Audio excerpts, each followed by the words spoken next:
call miles, which is what turns all our weapons and vehicles into glorified laser tag for some training we have going on next week and the week after. But in typical Army fashion, nothing is going according to plan, so we'll see how the rest of the day goes.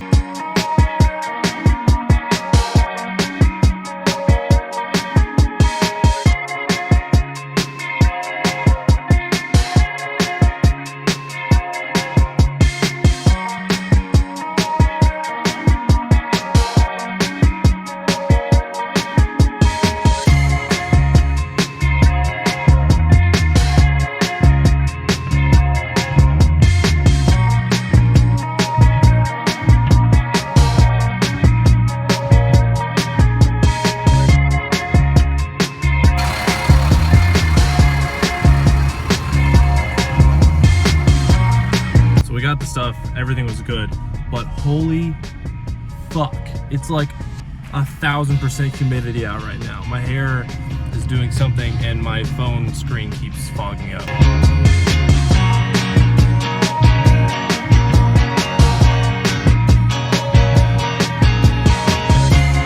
So we have like a big field exercise coming up next week, and as the XO, one of my jobs is to make sure that everyone has everything they need, and that includes like the miles system, all the batteries they need, all the barbed wire and stakes and food and ammo and everything. So today is just going to be a day of getting stuff. Also, for clarification, the reason I'm in civilian clothes is because today's what's called a foundation day, where we wear civilian clothes for some reason, but I am not complaining. So, on my old Brads, I had a big Misfit logo on here, but they said it looked like graffiti, so they had to spray paint it over, but they didn't have the right type of tan, so now it's like a scar of me, and it will never be forgotten.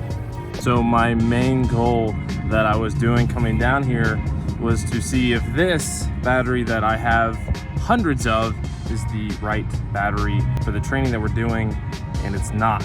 So this is now the problem that I get to solve today.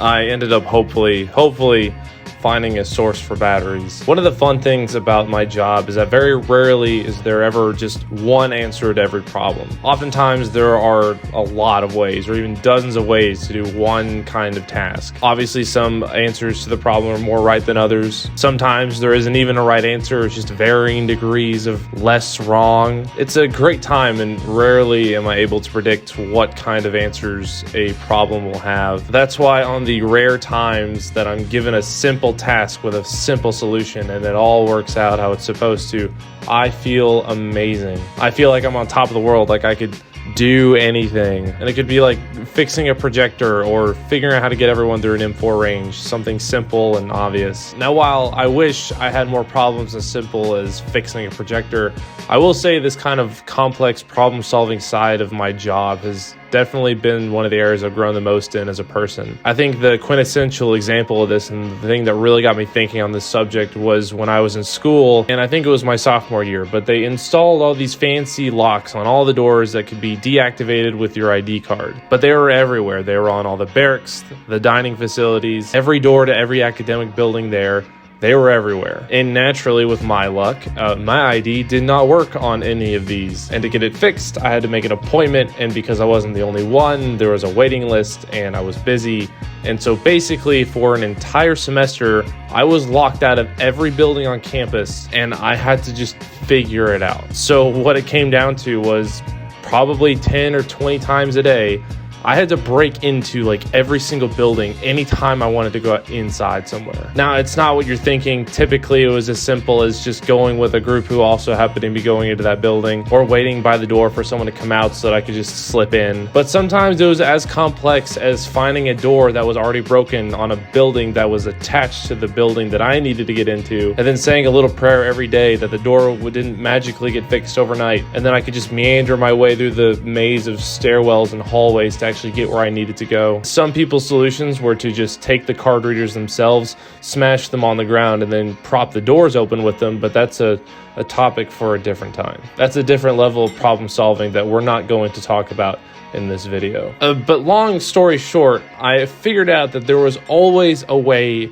into the building, even if it wasn't obvious. Now, while most people who know me would laugh at the idea of me being an optimist, I will say this kind of thing has shifted how I see things. I firmly believe that there's always a solution to any problem, like even if it's not super obvious. I would say especially if it's not super obvious. And a lot of the times you'll have to find some weird digging side road to get to the answer. And you might not even like the solution half the time, but it's a solution and that's what you need. And in my expanded view from that, I've kind of grown to acknowledge that everything will always work out. Nothing is truly the end of the world except the actual end of the world, and that solutions have a funny tendency of showing themselves in weird, funky ways. But on that note, I will see you in the next one.